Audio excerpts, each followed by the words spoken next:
Hi, I'm Lisa Rangel with Chameleon Resumes, the premier executive resume writing company.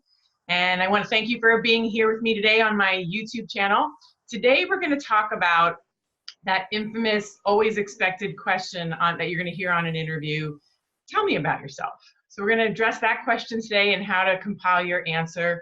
So this way you're prepared, because it is, whether you like it or not, it's definitely one of the more popular questions. And it's an easy question for an interviewer to ask, but it's not easy for an interviewee to answer.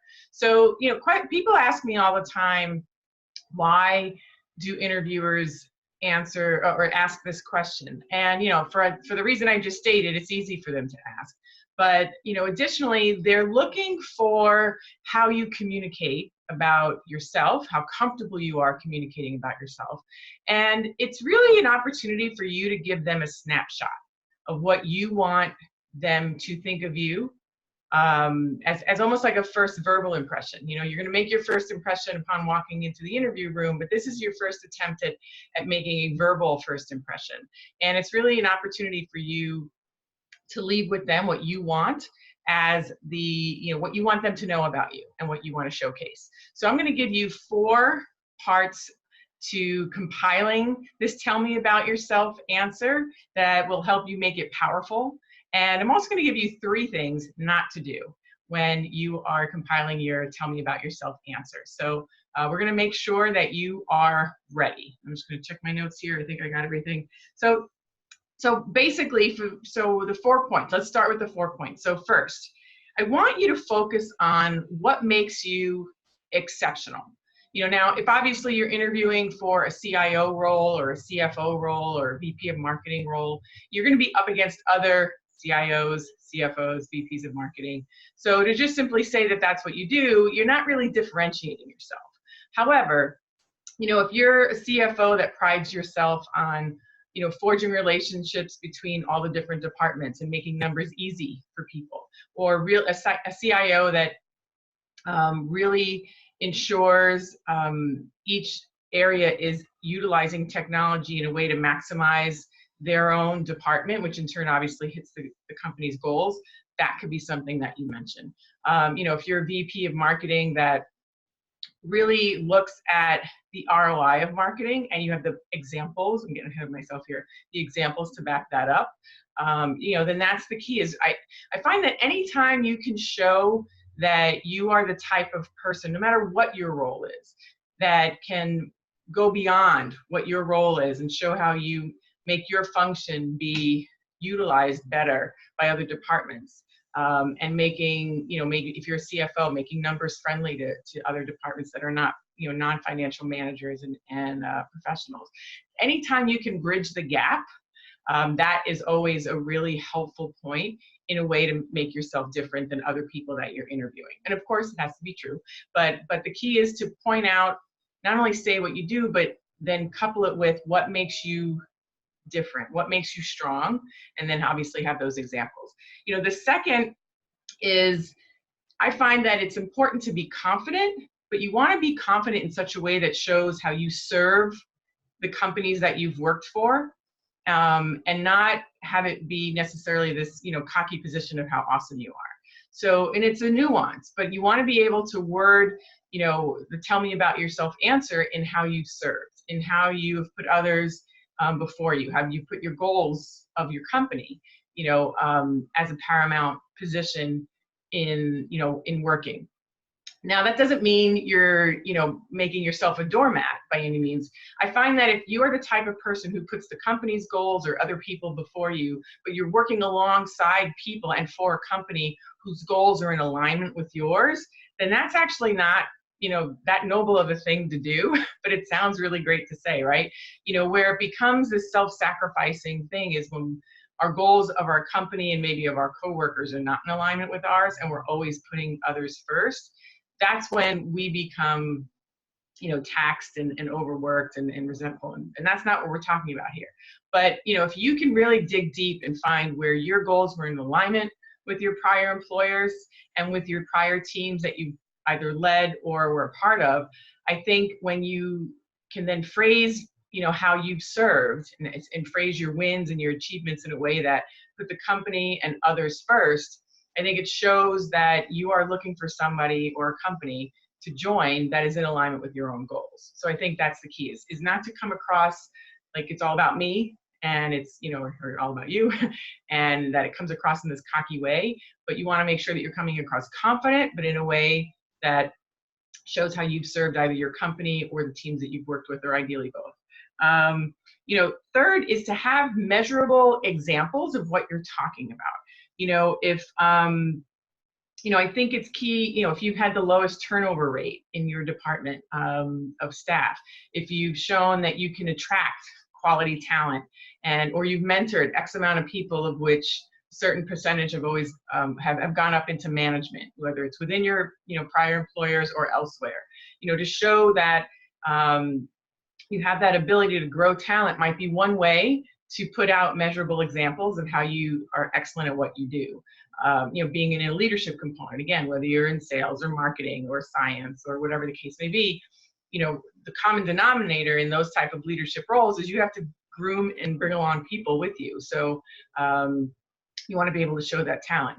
Or, you know, if you've come up with a specific product idea, you obviously want to showcase that, but you want to make sure that you have a measurable example, and you're not speaking in these, you know, superfluous, vague terms. You want to speak in specifics and in facts, because then the common problem that I find that people have about speaking about themselves is they feel like they're bragging. But if you're speaking in facts and concrete, measurable, you know, objective statements about what you've done, then you're just stating facts. You're not bragging. To me, bragging is saying I'm the best, you know, HR director in the world, and you know, that's obviously subjective. So, you know, that's when it comes across as bragging, and that's when people aren't really believing you when they hear you.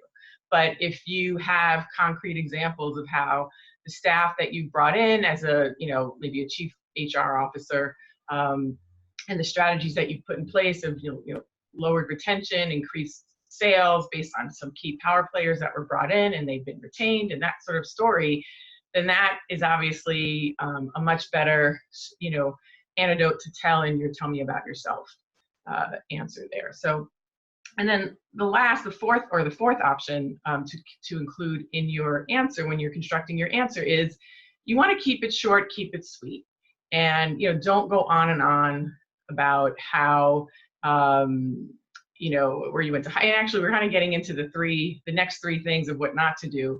And this, by not doing these three things, you will help to keep that fourth item of what to do short and sweet. So let's move into the three things that you shouldn't do. I'm getting ahead of myself here a little bit. The first one is, you know, don't start where you were born. You know, don't go all the way back there. Don't start from the beginning. You know, it's not a biography answer. And that's, you know, what you don't want to do, because frankly, it's just going to make it so long. You're never going to get to the meat of the interview, which is really what are the nuts and bolts of the job, what they're looking for in the person to fill that job, and how you are the right person to do that job. And that's where you really want to get this interview to go to after this question is answered. So don't delay that. Don't shorten this, you know, unnecessarily. You want to still answer it well, but don't forget, this answer to this tell me about yourself question, this is not why you're there. So don't keep it stuck there with a very long answer. Second, you know, and this is this is something that you need to be careful with, because it can be viewed as conversational, but you don't want to include items in your tell me about yourself answer that are factors that should not be used in a human resources or a hiring decision. You know, so you shouldn't, you know, mention your marital status. You shouldn't necessarily mention that you have kids or don't have kids. You shouldn't mention your religion. You know, you shouldn't mention your choice in politics.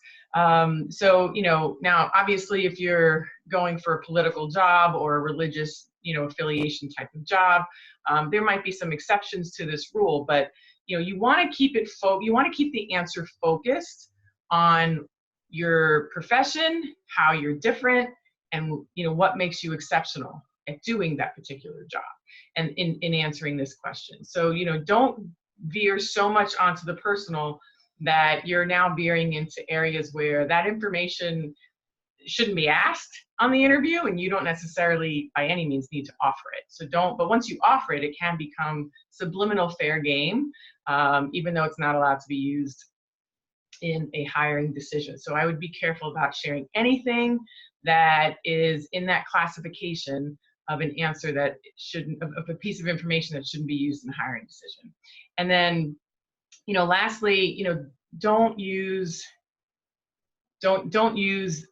this answer to this question, or your whole interview for that matter. Don't use it as therapy. And that sounds funny, but I only say it because I've seen it happen. In discussing, you don't need to bring up your reasons for leaving your previous jobs in this tell me about yourself answer. So you don't need to bring it up here, but even when that part of the interview comes up, it shouldn't be a therapeutic answer by any means, but by no means bring it up as part of this answer as to why you've left. Let that part organically come in the interview. You don't need to show your cards right away. Especially if it's something that was not pleasant, because then frankly, when you bring it up at the inappropriate time in an interview, it shows that you're nervous. It shows that you feel like there's something wrong. They're going to catch you, that they're going to catch on you, or there's something you're embarrassed about. So, people leave jobs all the time for not so pleasant reasons. It happens all the time. It's happened to me. So, but the key is how you handle it, and how you handle it. One example of that is not bringing it up at this tell me about yourself answer. So, you don't want to use this answer as a therapeutic medium by any means.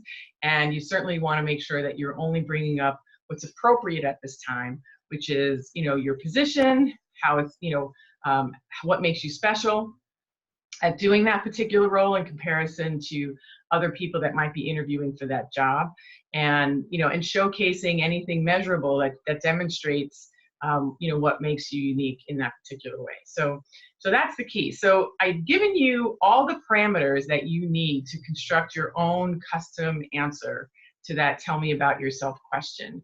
And I want to ask you, what part didn't you know beforehand, or did you know everything and this was a review for you?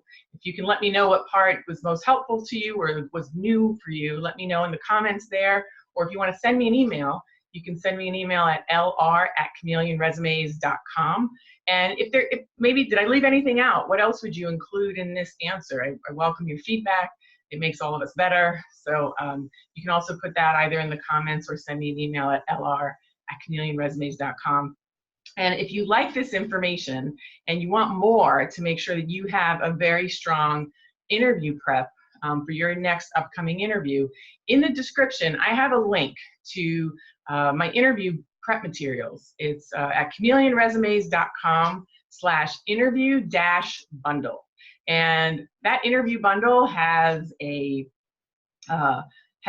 video, has an ebook, and what you're able to use to ensure that you are properly prepared for the interview. Because I find that if you can tackle questions like these and focus more on yourself, I think the common mistake that people make when preparing for an interview is they're focused so much on researching the company that they haven't prepared the answers for the interview about themselves. And when you prepare answers about yourself for an interview, that's really when you perform strongest. So again, in the description, you'll see it there, chameleonresumes.com/interview-bundle. And if you've liked the video, I ask you to like it. If you feel like there's somebody you know who would benefit from this video, I ask you to share it. And if you haven't subscribed yet to our channel, right there below, you can also subscribe to our channel.